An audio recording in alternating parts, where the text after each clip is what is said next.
All right. I have sent you the answer key for uh, So, the so for this quiz that I did in the spring of 2017. yes, thank you.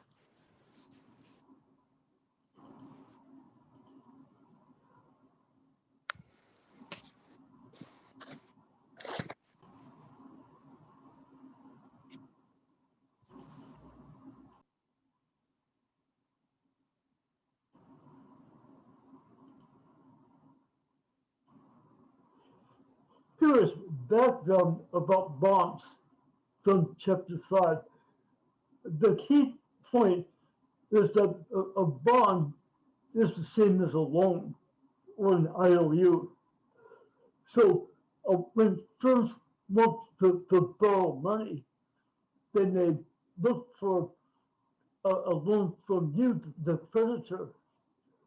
To do so, they will sell you a bond and in effect buy from you a loan.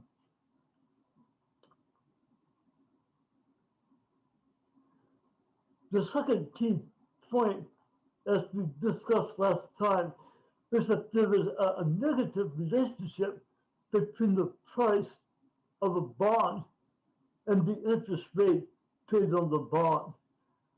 That is the yield to maturity. So just one example for a short-term bond, let's say for with a face value of $1,000. So maybe you buy the bond as a creditor, you buy the bond for $900, and then you will collect after 1 year the face value, which is $1,000. So in effect, you have received $100 in interest on the bond. You as the creditor, $100 is 10% of the face value of the bond, or some, I should say, is 10% or more of the price of the bond. So the interest rate in this case on the bond is the amount of money that you make by eventually selling the bond for its face value. The price that you paid for the bond was $900. So the interest rate in this case is about 1/9 or 11%.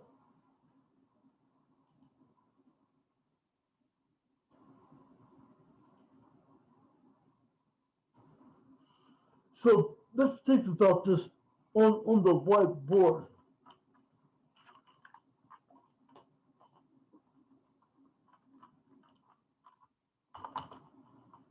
F is the face value of the bond, or $1,000. And then P is the market price that you paid for the bond initially. In this case, $900. Then the creditor bought the bond on the open market. So you hold the bond for 1 year, and then you sell it, or you collect on the bond after 1 year. That is after the bond matures, the face value of $1,000. So your earnings on the bond are $100 of implicit interest. So in this case, you don't actually receive interest over the year, but instead basically uh, receive all the interest at the end of the year. So your rate of return on the bond is the amount of money that you receive after it's chosen, after it matures after 1 year. Or in this case, the same as the face value as a ratio to the price level minus 1. That rate of return for this bond is your interest rate.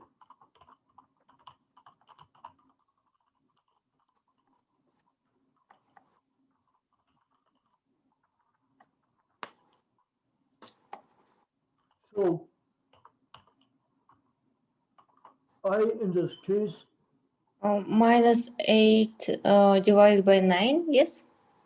well, close, yes. First, we have the amount that you receive after 1 year, the face value of the bond minus the price of the bond. Mm-hmm. So in this case, the price of the bond, the market price is $900. Pardon me. So that is your expenditure on the bond. That is the cost to you, the creditor of the bond. And then after a year, you receive $1,000 as the bond fully matures. So this is the same is $1,000. Minus 900 Good. and divide by 900 again. Good. Yes. So it is 1 divided by 9. Good.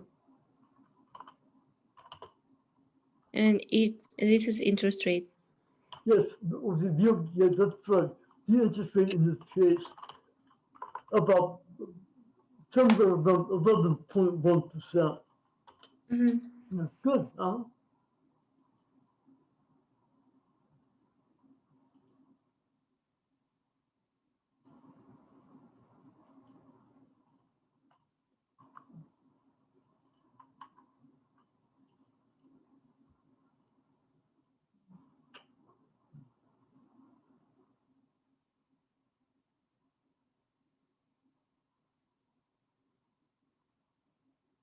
So notice that the interest rate for this bond relates indirectly to the bond market price, the initial price that you paid.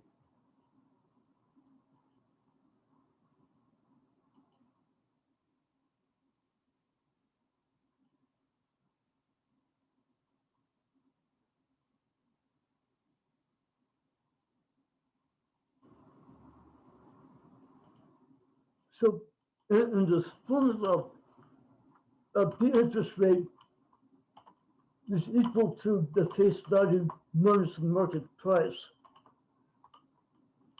Or to make it easier to see, it is the ratio, as you pointed out, of the face value to the price minus 1.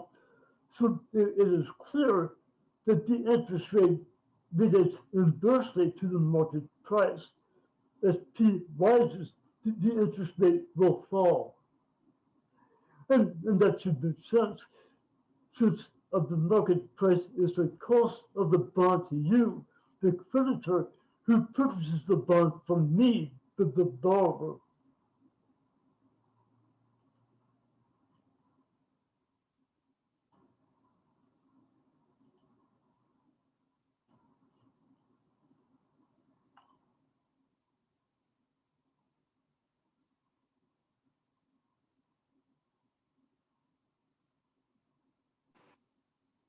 I can hear you.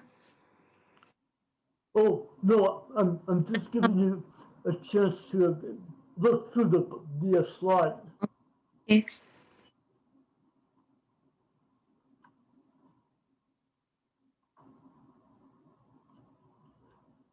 And there is the function of demand for bonds. The explicit variable on the vertical axis is the market price of the bond. As the price goes down, the interest rate rises. So, for example, if the price of the bond is very high, if you're at a point such as this, then you will not purchase many bonds. You do it as the creditor.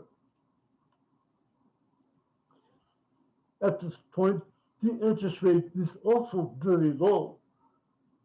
On the other hand, down here, the price is low, but the interest rate is high. So you will buy many bonds in that case. In other words, your demand for bonds relates inversely to the price and directly to the interest rate.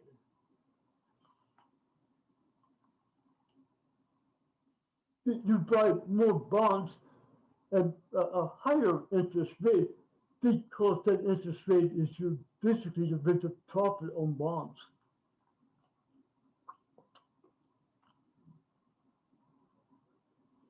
And then there is the other side of the picture, the supply of bonds. For example, I want to expand my plant that assembles automobiles. So I want to borrow money. To borrow money, I will sell you a bond for $900. And then I use the $900 to build my plant. I make $1,000 on my sales of automobiles. Now I can eventually pay off the bond by paying $1,000, the face value of the bond. So my sale of the bond depends directly on the market price, the amount of money that I can get from you for the loan, and depends inversely on the interest rate, because the interest rate measures the cost to me of settling the loan with you, of paying off my loan that I purchased from you. And there is the supply of bonds.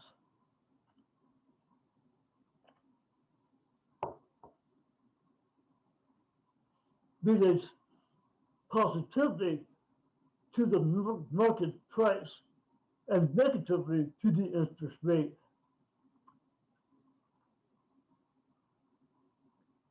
And then no surprise here. In the equilibrium in the market, the demand for bonds equals the supply. No problem there.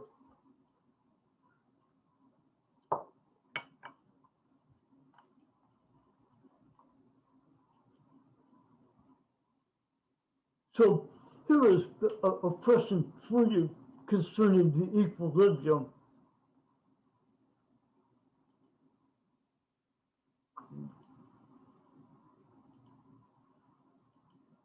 For this, I will go back to the whiteboard.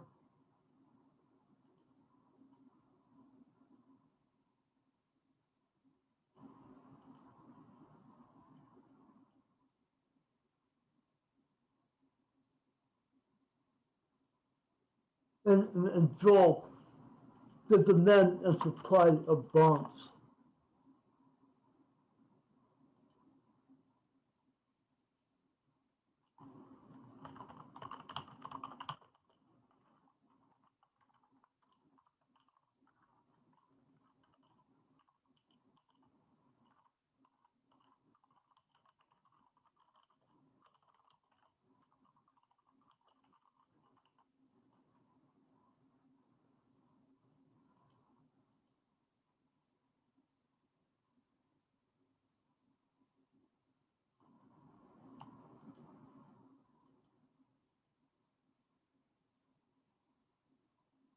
There are demand and supply.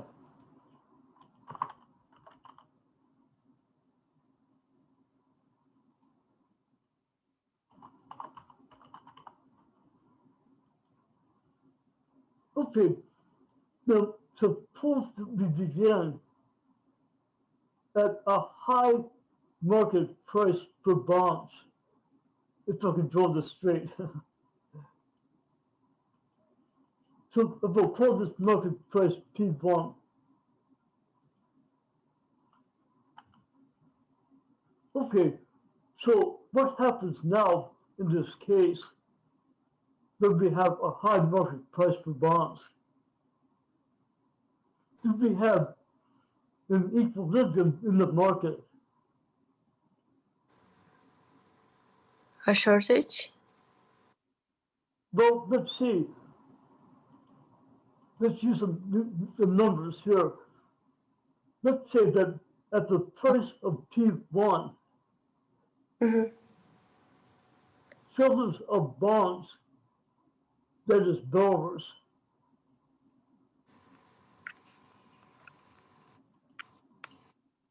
they'll want to sell 2,000 bonds, Mhm.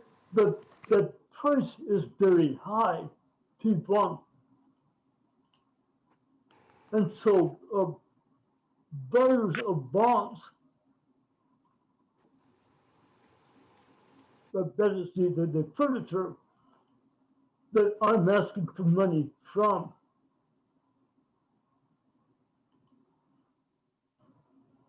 is only 1,500. So bond sellers, the borrowers, want to sell 2,000 bonds, but the buyers of the creditors are willing to purchase only 1,500 bonds. So it's surplus, yes? Excess surplus, exactly, yeah, very good.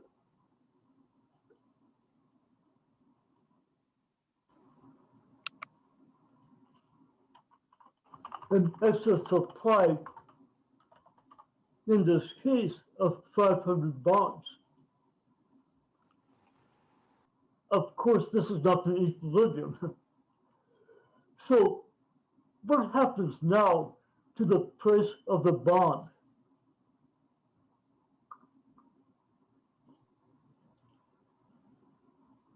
Uh, sellers of the bonds, the borrowers, want to sell more bonds than people are willing to buy. So they have got to lower the market price on their bonds.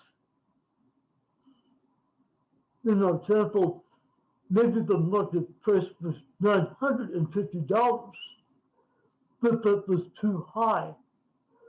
So now the potential sellers of the bonds will lower their asking price to $900.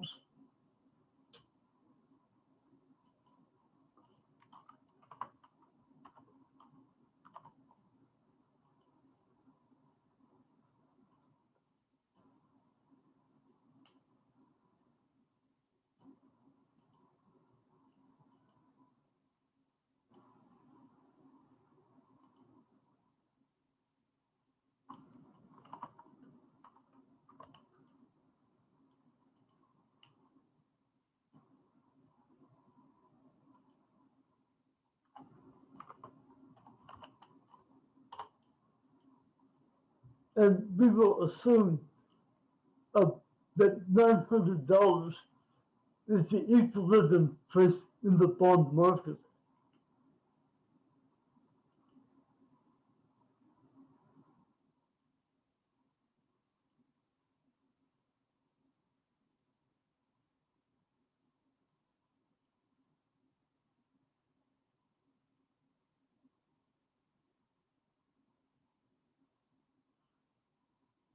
Okay, good.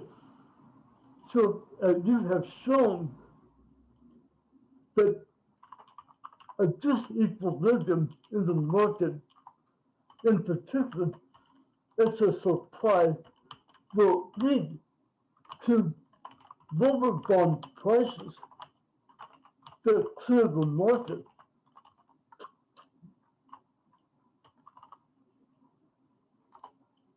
So even if we are not initially in equilibrium, there is reason to believe that eventually we will adjust by going to the market price that serves the market. Good. All right. Now, suppose So instead I that would, go ahead. the price will decrease again, yes? Um, if we have a low price, Mm-hmm. I will call this 850.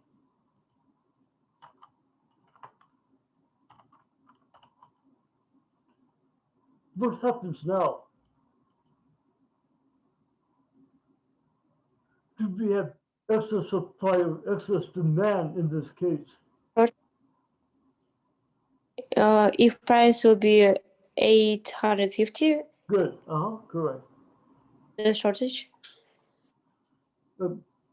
By a shortage, do you mean a shortage of demand or a shortage of supply? Shortage of Good. So, people, supply. yes, the demand for bonds is higher than the supply. Yes, so shortage of supply. Good. So in this case, the demander or the creditor wants to buy the bond because it costs him only $850, and he knows that after the bond matures, he could collect $1,000. So he can make a lot of money on the bond, $150. But the suppliers are not willing to sell that many bonds because the amount that they are borrowing initially for the bonds is only $850.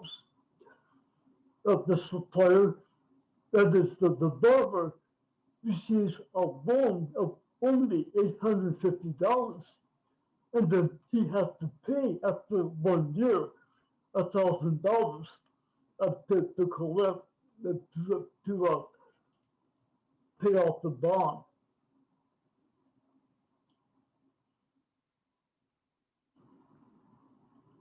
So as you say, we now have excess demand for bonds.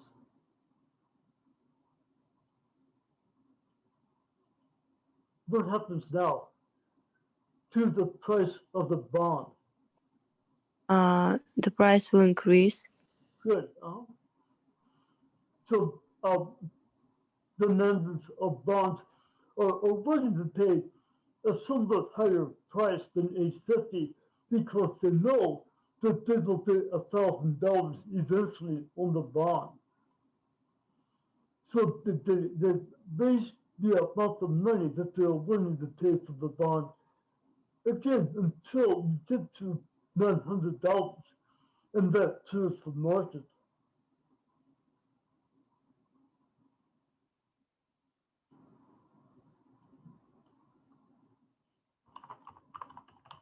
Excess demand will lead to higher market prices on the bond.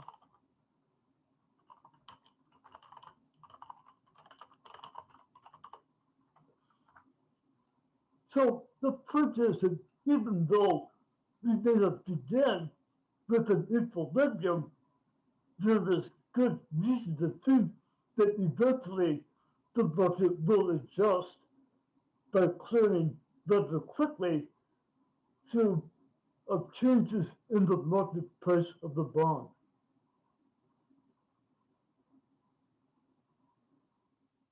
Okay, so far.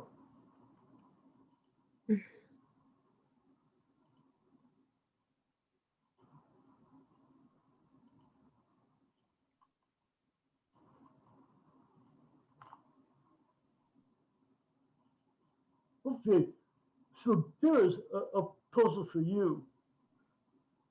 Suppose Mhm. I'll give you a minute to read the slide.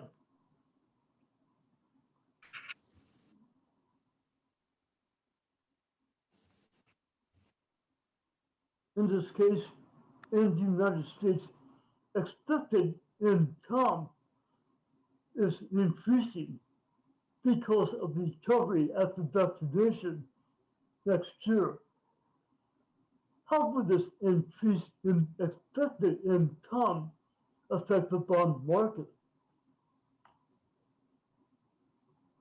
Let's think about it in terms of demand for bonds and supply separately.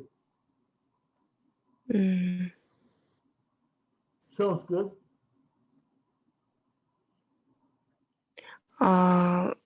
So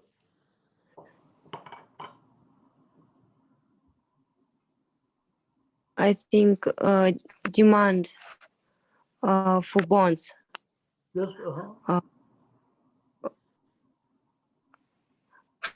will increase. good. Continue. So people start buy more bonds, Why? and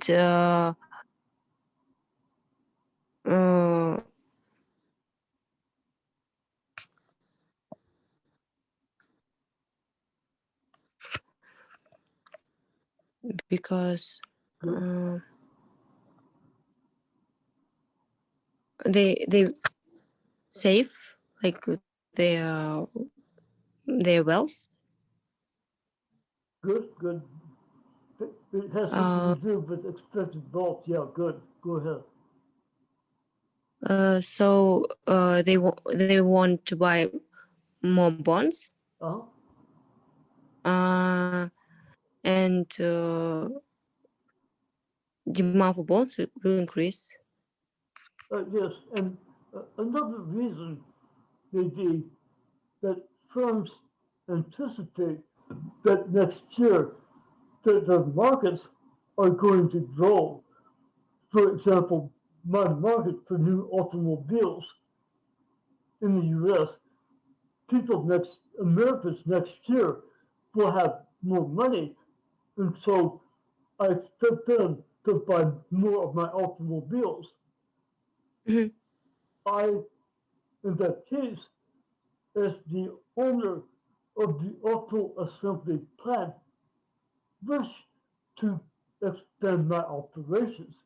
I want a larger plant so that I can produce and sell more automobiles. To raise the money to expand the factory, I want to sell a bond. Mhm. There is the connection between bond supply and of the expected recovery. Mhm. Now, bond demand, as you suggest, may increase because I expect to be richer next year and about to hold that money in terms of bonds to pay interest. Whereas if I only held dollars, I am not receiving interest on the money supply. Mhm. So money supply will increase too. Yes. Good. Uh-huh. So you have explained why bond demand will increase. Then also, in this case, bond supply. Mhm. The number of bonds that are wish to sell as a borrower.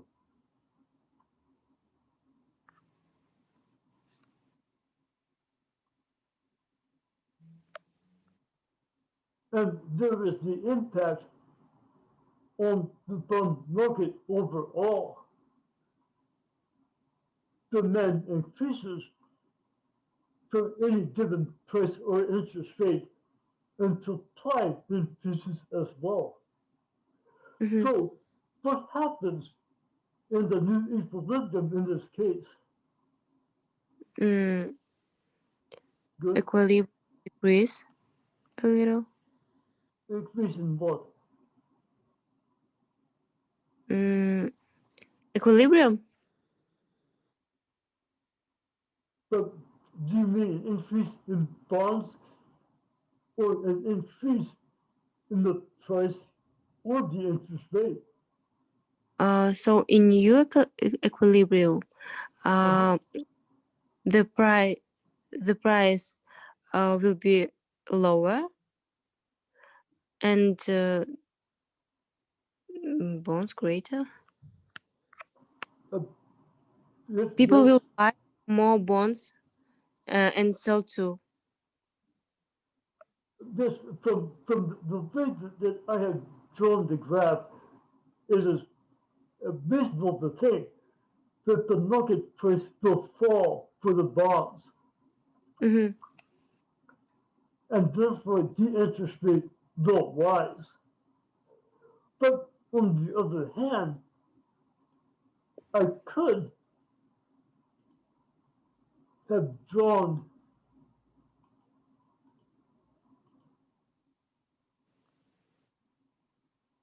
the change in the bond market this way.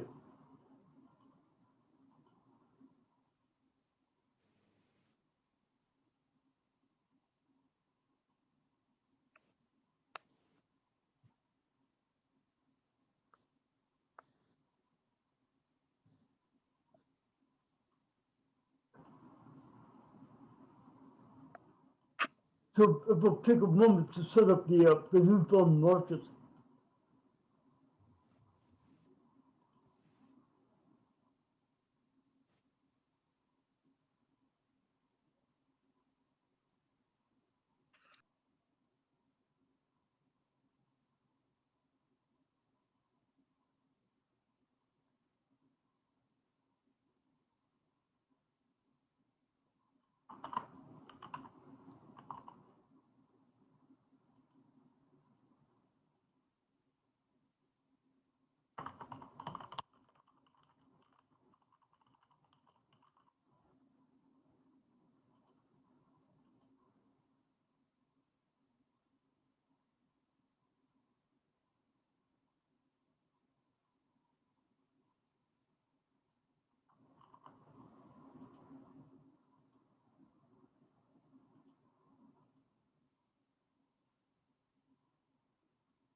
Of demand and supply.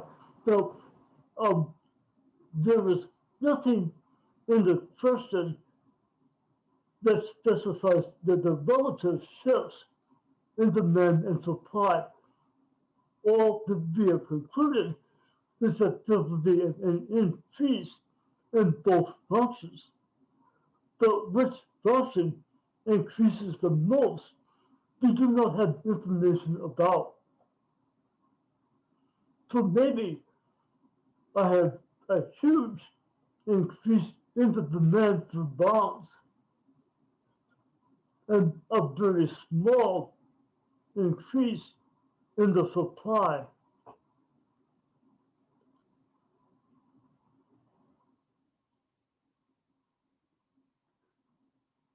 So there is an initial equilibrium,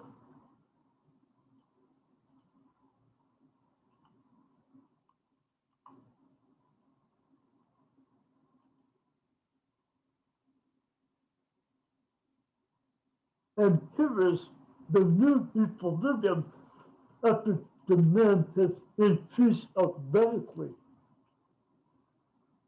Now, what is the adjustment?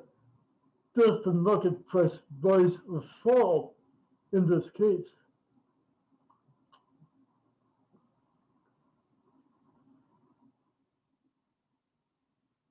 From point A,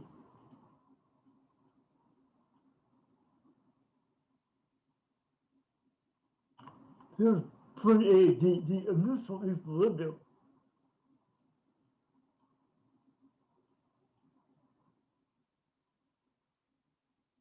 And point B is the final equilibrium. Now, in this case, the market price of the bond does not fall, it rises because the increase in demand is very large relative to the increase in supply. Basically, at A, um, and after demand increases, we have excess demand for bonds, and that will force up the price. However, the number of bonds does increase in this case.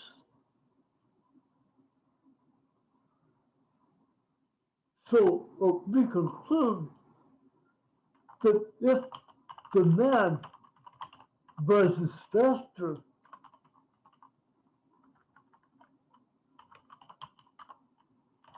than supply, the bond price will rise. Or if supply rises more than demand, the price will fall.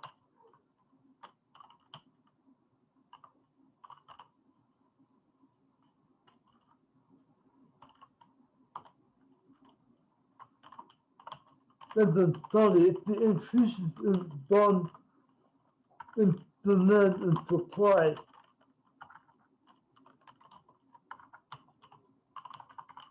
are equal, no change in the market price.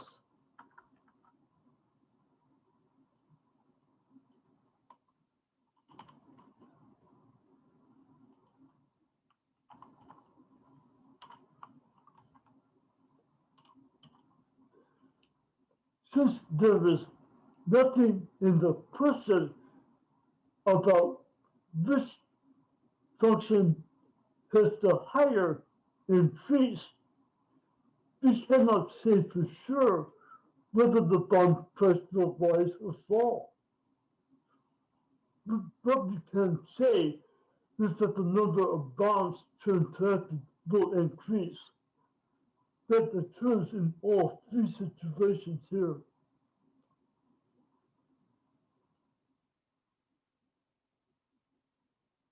Okay, so far. Mhm.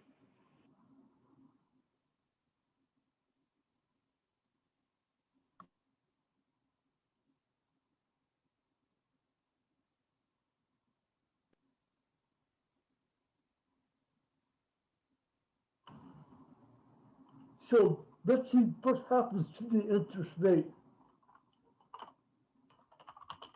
Suppose that demand rises more than supply. The price of the bond will rise.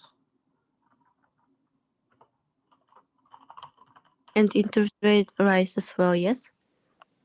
But careful, remember that there Ah, is an inverse relationship. Go ahead. suppose the demand rises more than supply. Yes, Demand so we have a situation like this, and the market price will rise. price will rise, so interest rate decrease, fall, Good. yeah? The interest rate will fall. Good. Mhm.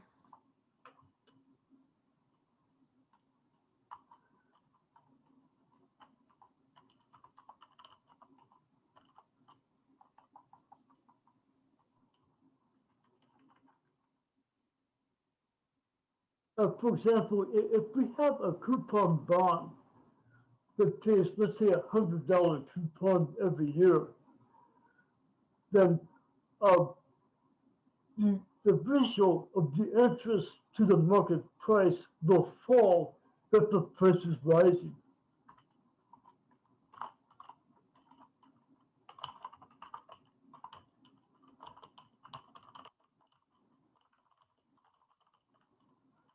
The coupon is just the interest payment.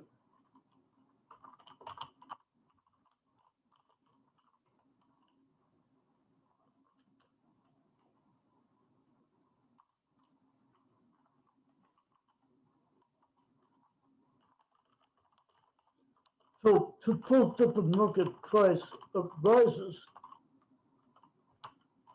from $1,000 to 2,000.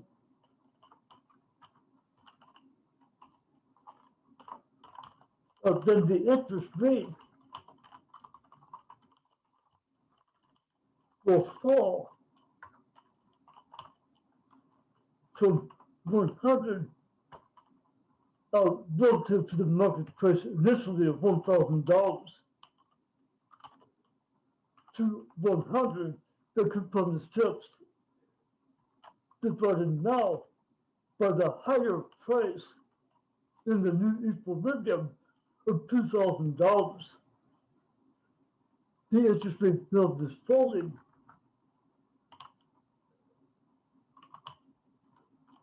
from 10% to how much now?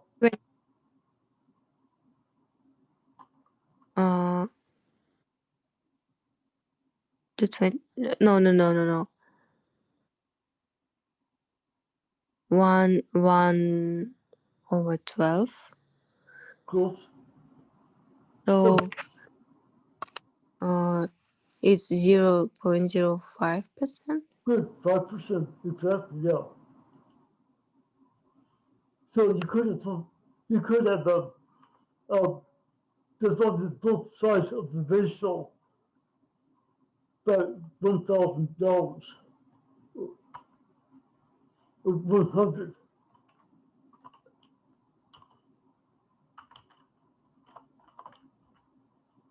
Which is 5% in the new ratio. Mm-hmm. The interest rate has held, gone from 10 to 55%. Just good. So that is one possible prediction for the U.S. economy. Interest rates will fall. But on the other hand, suppose that supply of bonds rises more than demand. Price Now, will what happens to the price? Go ahead. price will fall. Good. So the interest Oh. rate will Yes. Price. good. So we are not able to make any definite predictions about either the price or the interest rate and the expected recovery in the United States. All that we know is that the number of bonds traded will increase.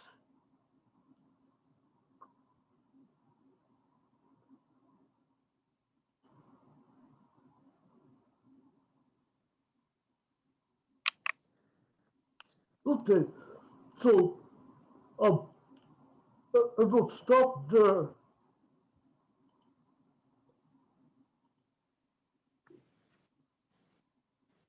With the analysis of how recovery may affect the bond market.